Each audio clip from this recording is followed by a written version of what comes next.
Poboyspecial here. Here we have the CCI Stinger.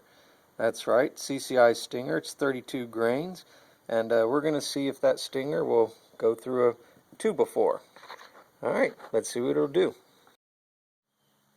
From about 4.5 feet away, let's find out. Here we definitely have where the bullet went into the wood. So what about the other side? Did it go through? We removed it from the setup and the apparatus.